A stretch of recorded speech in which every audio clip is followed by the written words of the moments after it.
Donc toujours en Bretagne, je répondais à vos questions lors d'un live avec Natacha Lecourtois. Je vous laisse écouter les réponses que j'ai données à ce moment-là. Si c'est un exercice qui vous plaît, n'hésitez pas à le dire en commentaire. Nous pourrions faire soit un autre live, soit même une session par Zoom, ce qui vous permet de poser vos questions en haute voix. Dites-moi si vous en avez envie et j'organise ça pour l'année prochaine. Bon, je vous dis à bientôt. Meilleurs vœux. Au revoir. Et Vénus te demande pourquoi dans une fratrie il y a toujours un bouc émissaire. Pas toujours. Non. Non, Vénus, pas Est-ce toujours. Pardon, excusez-moi. Peut-être que Vénus parlait dans une fratrie où il y a un parent. Dans une famille dysfonctionnelle qui emploie massivement des mécanismes de défense pervers narcissiques, il peut effectivement y avoir très souvent, on ne va pas garder le mot toujours, excusez-moi, un bouc émissaire, c'est-à-dire c'est l'enfant symptôme. C'est celui sur qui on va toujours taper. Et évidemment, les enfants, souvent, finissent par fonctionner comme leurs parents et à utiliser leur frère ou leur sœur comme étant le symptôme de la famille. Et très étonnamment, l'enfant symptôme a une place particulière et il peut même y être attaché. Ah oui. Donc, bien sûr. Parce et que oui, c'est toujours à cause de toi. Mais il est aussi un petit peu le centre du monde. Donc il y a quelque chose très souvent de l'ordre de la toute-puissance chez la victime. Oui, je t'ai déjà entendu dire ça et tu l'as écrit dans tes livres. Souvent, hein, pas toujours. Ouais. Comment sortir de ça alors ? Il faut renoncer. Très étonnamment, il faut renoncer à son pervers narcissique. Il faut renoncer à une situation dysfonctionnelle. Ouais, il faut renoncer à une situation dysfonctionnelle. Je suppose, j'espère que vous vous posez la même question que moi. Comment sait-on que c'est une situation dysfonctionnelle quand soi-même on a été élevé par un parent ou des parents qui dysfonctionnent et que nous avons eu un cadre avec un contenu dysfonctionnel. Donc du coup, on a des codes dysfonctionnels. Ta question a été un petit peu une question paradoxale. Oui. Comment sait-on qu'on a été dans une dysfonctionnelle ? On ne se pose pas la question. Soit on se pose la question et donc on est prêt à le savoir, soit d'autres types de situations. Voilà, c'est ça. C'est ça. Et là, on se pose des questions. Et à ce moment-là, on va se dire... À un moment donné, si tu veux, on s'aperçoit que la situation n'est pas normale, donc on a déjà un peu pris conscience de la chose. Et puis, on va rencontrer des gens qui fonctionnent mieux, on va comparer, et donc c'est comme ça qu'on s'aperçoit. Oui, c'est ça. Ça rejoint ce que tu disais tout à l'heure sur les tuteurs. Les tuteurs de résilience. C'est Anis Dadi qui te demande... déjà, elle te remercie pour tes vidéos, il ou elle, et te demande pourquoi le pervers narcissique est haïr tellement sa victime au point de vouloir la détruire. Oui, c'est super intéressant comme question. Et je prends les questions. Le pervers narcissique ne hait pas sa victime. Le pervers narcissique ne veut pas détruire sa victime. Et pourtant, c'est ce qu'il fait. Et pourtant, c'est ce qu'il montre. Nous sommes dans le champ de l'identification projective, c'est-à-dire que le pervers narcissique se hait lui-même, d'accord ? Et comme il ne supporte pas le fait de se haïr et qu'il aimerait être tellement brillant, plutôt que de devenir schizophrène, parce qu'on n'est pas jamais très loin de la schizophrénie, il montre au plus grand nombre le fait qu'il est quelqu'un de brillant et il dit à sa victime « toi, je te hais ». Oui, d'accord. D'accord ? Ouais. Imaginez, on est dans le champ de la folie, donc il faut avoir un petit peu d'imagination. J'ai envie de mourir, ou j'ai envie que cette part de moi que je hais meure. Donc, je vais projeter sur ma victime « tu es haïssable ». Donc, effectivement, vous l'avez bien entendu, et votre question elle est absolument pertinente. Va suicider cette part. Et après, reviens que je puisse te haïr de nouveau parce qu'il a besoin de sa victime. Va suicider cette part. Ben oui. En fait, il ne veut pas que vous mouriez. Il veut que quelque chose en lui meure. Il veut que vous vous en chargiez à sa place. Il projette en vous son Mr. Hyde. Va tuer Mr. Hyde en te suicidant, mais reviens après. J'ai besoin de toi. Mais c'était quoi le titre de ta vidéo l'avant-dernière que tu as fait ? Oui, le pervers. C'est une phrase que tu avais dite. Tu avais dit « le pervers veut tuer et garder sa victime ». C'est ça. C'est ça. Il veut te tuer, mais il veut aussi te garder. Donc, va mourir et reviens. Idéalement, chaque matin, il te tuerait. Ça fait penser un petit peu à, je ne sais plus qui se faisait manger le foie chaque jour. Oui. Dans la mythologie grecque. Il mourrait chaque jour. Et puis chaque matin, le foie se régénérait au cours de la nuit. Tout à fait. Et Déméter. Je ne sais plus. Ne dis pas de bêtises, tu es en direct. On ne peut pas couper. Virginie te dit j'ai souvent entendu dire que ces personnes n'étaient pas folles, car conscientes et non délirantes. C'est intéressant comme remarque. J'ai déjà entendu cette remarque-là. Qu'en dirais-tu? Alors, si, non, la non-folie, c'est l'amour. La non-folie, c'est le partage. La non-folie, c'est le respect. La non-folie, c'est le vivre en communauté. Hein. Ou seul aussi, c'est bien parfois de s'isoler un peu pour pouvoir méditer, mais enfin. Donc, non, il n'y arrive pas, le pervers narcissique. Je suis désolé, vous ne me le ferez pas passer pour quelqu'un de très bien. Et je vais continuer de répondre à la question. Ne me faites pas, parce que je me coupe pour pouvoir poser les questions suivantes. En plus, on te dit que tu es pas assez rapide, hein, du coup, à cause de moi. Oh, mon pauvre. Et donc, quelle était la question de Virginie? On dit qu'il est dans la non-folie et qu'il n'est pas délirant. Et effectivement, il va tellement projeter sur sa victime qu'à la fin, c'est la victime qui délire. Vous avez raison. Vous rencontrez un pervers narcissique, vous allez bien, vous êtes porteur de la vie. Souvent, les victimes sont des personnes solaires, intelligentes, de belles personnes. Et puis, votre pervers va vous attaquer, et lui, il va mal. Et à un moment donné dans la relation, c'est les vases communicants. Et si vous voulez, il s'identifie comme étant le bon Dr Jekyll et lui, c'est le vilain Mr Hyde. Et à force d'identification projective, au bout de quelques mois, c'est vous qui dysfonctionnez. Effectivement, vous pouvez être délirant. Et tout à l'heure, quand j'ai parlé des mécanismes de défense de la victime par réaction, certains sont particulièrement délirants. D'accord ? Mais enfin, ça reste un jeu de dupes et ça reste un jeu de fou. Donc, dire qu'il n'est pas dans le champ de la folie, moi, je ne suis pas d'accord. Il est dans le champ de la folie. Tu as dit déjà que le pervers narcissique faisait... Tu as pris cette référence à un autre auteur, tu disais, c'est l'effort pour rendre l'autre fou. Oui, c'est Harold Searle, un psychiatre états-unien qui a écrit un livre qu'il a intitulé « L'effort pour rendre l'autre fou ». Oui.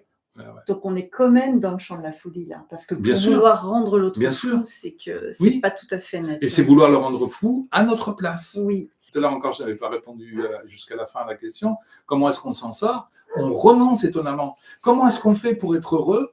On renonce au malheur. C'est étonnant, on ne s'attendait pas à ça. Non. Il m'aura fallu très longtemps pour le comprendre. Moi, je croyais que pour être heureux, il fallait choisir un chemin pour aller vers le bonheur. Eh bien, parfois, il nous faut renoncer à la souffrance, renoncer au malheur, parce qu'il y a des bénéfices secondaires à ne pas être heureux. C'est intéressant, ça. Ben ouais.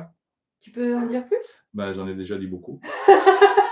Puis ça répond à la question de tout à l'heure qui était comment est-ce qu'on s'en sort en renonçant à son pervers narcissique, en renonçant à sa place d'enfant symptôme, en renonçant à sa toute-puissance qui est fantasmatique. Hein. Mais ça, c'est le chemin. Je ne sais plus qui nous demandait tout à l'heure si c'est bien de faire une psychanalyse. C'est ça, la psychanalyse. Hein. Faire une psychanalyse, c'est accepter la castration, nous aurait dit Freud, c'est-à-dire accepter que nous ne sommes pas tout-puissants. Mais lorsque nous acceptons que nous ne sommes pas tout-puissants, nous accédons à notre pleine puissance. Voilà un joli paradoxe. Ouais. Parce que la toute-puissance est un fantasme, alors que dans le monde réel, sorti du fantasme, ouais, j'ai des capacités. Hein. J'ai des capacités, vous aussi. Excellent. Et s'il est démasqué, mais ne part pas, donc Elisabeth te demande. Elisabeth, s'il est démasqué, qui ne part pas, peut-être est-ce que vous jouez à un jeu tous les deux? Parce que vous faites partie de l'équation. Le démasquer ne suffit pas. Comment est-ce que vous allez prendre soin de vous? Quels sont vos projets de vie? Comment est-ce que vous allez vous tourner vers la vie? Hein? Alors oui, il est démasqué, mais il peut en jouer. Et si vous êtes encore dans le jeu, il est démasqué en théorie, mais en réalité, vous continuez à jouer son jeu. Donc, il n'est pas vraiment démasqué non plus. Oui. Une autre question qu'on nous a posée, comment se comporter face à quelqu'un qui t'humilie et qui justifie ses actes par diverses raisons visant à éviter la culpabilité? Eh bien, c'est exactement les mécanismes de défense pervers narcissique. Mais la question, elle est, pourquoi est-ce que tu restes dans cette humiliation? Hein? Quelle est la question? Comment je dois réagir? Ben, tu t'en vas. Oui. Nous avons une autre question. Alors, effectivement, ça peut être un chef de... Encore une fois, hein, ça peut être un chef de service ou un employeur. Et on ne peut pas partir parce que, ben voilà, j'ai fait un crédit pour payer ma maison, j'ai un emploi qui me rapporte un salaire, mon patron m'humilie, qu'est-ce que je fais? Ou alors, tu te retrouves aussi dans une situation où tu as des enfants en commun, tu n'as pas de travail. Oui, bien sûr, oui, ça s'appelle la violence économique. Ça s'appelle la violence économique. De violence économique. Donc, comment est-ce que je fais à ce moment-là? Ouais. Bah, tu regardez l'autre en face et en lui disant, là, vous êtes en train de m'humilier. Point final, vous ne dites rien d'autre. Hmm. Hein, vous nommez les faits. Mais effectivement, comme nous l'a dit Elisabeth tout à l'heure, peut-être que l'autre va vous dire, ben oui, je suis en train de t'humilier. Et puis il va continuer. Mais à un moment donné, ce qui est intéressant aussi, c'est ce que je vous ai proposé en vous disant, vous ne faites pas partie de l'équation. C'est la folie de l'autre qui est en train de se jouer. Si l'autre vous dit, tu es nul, ça ne veut pas dire que vous êtes nul pour autant. Ne donnez pas la possibilité à l'autre de vous faire ou de vous défaire par sa parole. Oui. D'accord ? Donc, c'est tout simplement prendre du champ et de la distance. Oui, c'est ça. C'est peut-être ne pas rentrer dans le champ de la parole, ne pas donner foi à la parole de l'autre. Il faut en sortir. C'est intéressant, oui, tout à fait. Loïc nous parle de l'une de ses amies qui a une sœur jumelle. Ouais. Dans ce cas de figure, il y a aussi 2 autres enfants de la fratrie, tu vois, mais ils sont tous adultes, un frère et une sœur aînée. Et les parents ne se doutent pas que leur fille, donc la sœur jumelle en question, a ce type de mécanisme-là. Et donc, l'idée, ce serait comment conserver des liens familiaux sains dans ce cadre-là. Ah, c'est très, très difficile. C'est une question très difficile. C'est-à-dire qu'à un moment donné, il y a quelque chose qui dysfonctionne dans ma famille, j'ai le choix. Soit je le dis et je risque de faire voler un éclat à la famille, soit je ne dis rien, je continue de subir. Bah, on entend une double contrainte. Hein. Quel que soit le choix que je fasse, il semble qu'il est mauvais. Moi, je serais toujours du parti de dire, vous êtes le sujet de votre propre histoire, prenez soin de vous. Et à un moment donné, prendre soin de soi, ça peut être dire, écoutez, il se passe telle situation, cette situation ne me convient pas, donc je vais prendre du champ et je vais prendre, c'est ce que je dirais moi, hein, de la distance vis-à-vis de la famille.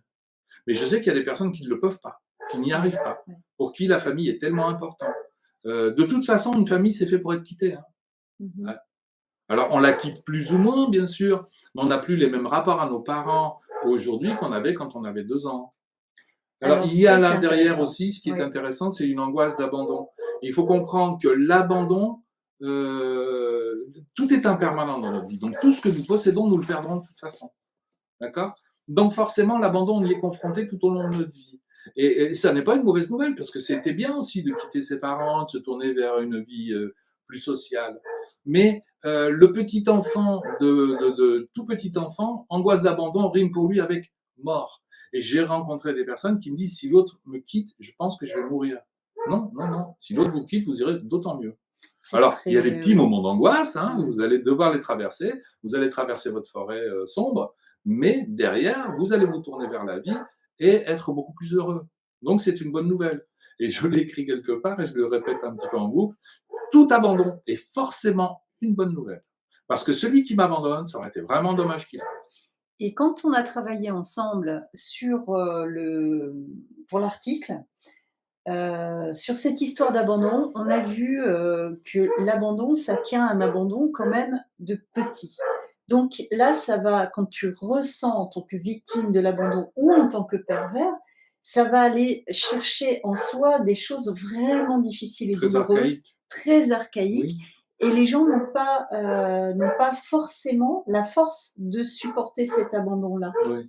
Donc, c'est là où on parlait tout à l'heure de tuteur, de résilience pour les enfants. Ça peut être bien aussi de se faire accompagner, on avait vu ça, avec un entourage sain, plus serein, quoi. Bien sûr. Et peut-être effectivement des psychothérapies, un psychiatre, un psychanalyste, quelqu'un qui travaille vraiment dans la sécurisation. Oui. Hein, c'est ça qu'on avait vu. Oui. Une question de sécurité. Oui. Oui, trouver sa sécurité en soi. Mais ça revient à dire ce que je disais tout à l'heure. Le sujet, c'est toi. Le sujet, c'est pas le pervers. En soi et en lien avec l'autre. Ouais.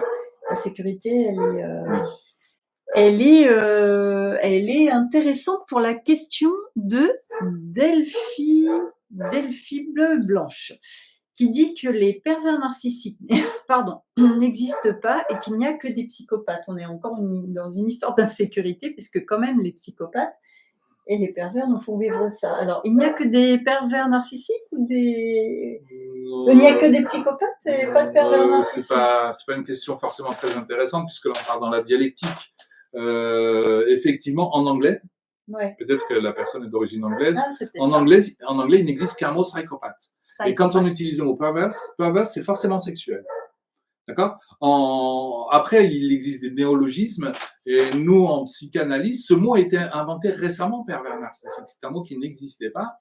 C'est un mot qui a été inventé par Paul-Claude Racamier dans les années 80, je crois, si je ne dis pas de bêtises, ou peut-être un petit peu avant. Il décrivait les services psychiatriques où il s'était aperçu qu'il y avait des mouvements qui se mettaient en œuvre qui étaient pratiquement pervers et qui pouvaient se faire parfaitement avec le sourire. Le psychopathe, par rapport au pervers narcissique, c'est quelqu'un qui n'a pas de surmoi ou qui a un surmoi différent, dans le sens où il ne connaît pas de valeur morale. C'est-à-dire, il va vous donner un coup de couteau. Moi, je me souviens d'une patiente un jour qui m'appelle et qui me dit, une dame qui m'appelle et qui me dit, ouais, j'ai donné un coup de couteau à mon copain le week-end dernier parce qu'il m'embêtait. Wow. Et puis, j'ai été déféré devant le juge et le juge a dit tentative de meurtre. Elle me dit, mais monsieur, enfin, 3 cm dans le gras du bout, c'est pas une tentative de meurtre. Vous voyez, dans ce discours-là, il n'y a pas de culpabilité. Pour elle, c'est banal, ce qu'elle a fait, c'est normal. C'est ça le psychopathe. Alors que le pervers narcissique serait fait différemment. Déjà, il n'aurait pas donné de coup de couteau. Hein. Lui, il est plus dans la parole et il va toujours dire c'est de la faute de l'autre, l'autre l'a cherché. Donc, le pervers narcissique connaîtrait quelque chose de la culpabilité s'il n'utilisait pas d'identification projective. Alors que le psychopathe n'a pas besoin de ça, a priori. Après, psychopathe, c'est un mot qui va encore plus large qu'on le pense, mais c'est pour vous situer dans les grandes lignes la différence que je ferais, moi, entre psychopathe et pervers narcissique. Virginie pose la question de peut-on vraiment se libérer un jour de ce qui a été appris très tôt?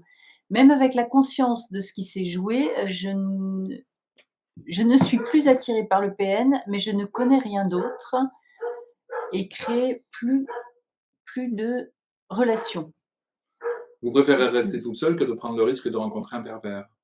C'est pas une fatalité, mais peut-être qu'il y a quelque chose en vous qui recherche cette situation pour une raison donnée. Effectivement, une psychothérapie pourrait être utile, une psychothérapie ou une psychanalyse pourrait être utile. C'est-à-dire aller comprendre pourquoi est-ce que j'ai besoin sans cesse de revivre la même situation. Si j'ai besoin de revivre la même situation, je veux dire, il n'y a pas 36 raisons, c'est qu'à un moment donné, j'ai envie qu'elle se résolve de manière différente. Où j'y ai un bénéfice. Et je ne connaissant que ça, je ne peux pas. Tu sais, c'est comme un poisson rouge, il paraît que si on l'a élevé dans un bocal, si on met le bocal dans une rivière, le poisson rouge reste dans le bocal et à aucun moment il va tenter d'en sortir. Parce que c'est son univers. Ah ouais. C'est son univers. Oh, le pauvre. Ouais. Alors, Elisabeth te demande, est-ce que le PN, le pervers narcissique, nous donne l'obligation à prendre de la maturité pour quitter le sale gosse? Forcément. Bien sûr. Ben, toute épreuve dans la vie, il n'y a pas besoin d'attendre son PN pour. Mais toute épreuve dans la vie, oui, nous invite à plus de maturité. Est-ce que c'est un stress post-traumatique? Alors, votre vécu, je suppose, Svetlana, votre vécu avec le pervers. Hein. Effectivement, les personnes qui ont rencontré des personnes monopolisant beaucoup de mécanismes de défense pervers narcissiques ont des réactions qui ressemblent à des personnes qui reviennent de la guerre ou qui ont vécu une catastrophe naturelle. Et effectivement, on peut parler de stress post-traumatique. Oui, effectivement, parce qu'elle précisait juste avant, bon, j'ai viré le pervers narcissique, j'ai découvert mes failles. Et là, j'ai des périodes d'angoisse qui me prennent parfois. Et oui, c'est un stress post-traumatique. Et quelques comportements obsessionnels qui me sécurisent que je n'avais pas avant. Bien sûr. Oui. Et elle te demande, est-ce que ça dure longtemps? C'est variable. Tout à l'heure, quelqu'un a dit ça fait 7 ans. Est-ce que la violence, est-ce que la violence des jeunes aujourd'hui est due au fait qu'ils soient noyés dans les réseaux sociaux? Je pense que ça y participe. Là, on est un petit peu hors sujet. Je pense que ça y participe parce que contrairement à ce qu'on pourrait croire, sur les réseaux sociaux, on ne communique pas. Vous avez un écran face à vous, vous n'avez pas un être humain. Et on va pouvoir dire des choses, on va pouvoir dire des méchancetés qu'on n'oserait jamais dire à quelqu'un. De la même façon, si je reçois un message, je peux décider de ne pas répondre. Si quelqu'un est en face de moi et me pose une question, évidemment que je vais être... À la limite, je vais lui répondre, je ne veux pas te répondre. Mais c'est déjà une réponse.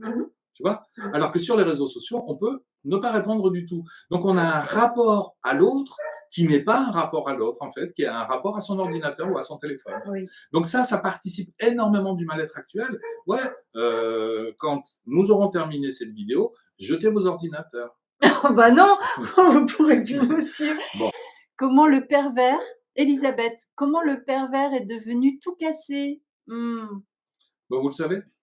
Vous le savez, ce sont des mauvais traitements, souvent. Ça peut être aussi génétique, comme on le disait, dans le sens où on est dans le champ de la schizophrénie, donc il y avait peut-être un terrain qui était prédisposé, mais souvent on a de l'incestualité.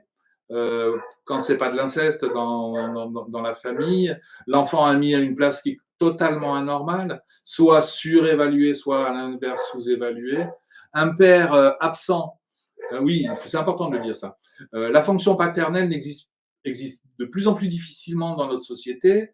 Le père est quelqu'un d'important. C'est important de sortir d'une société patriarcale, je suis d'accord, mais il n'empêche que le père a quand même sa place dans la société et que nous en avons besoin.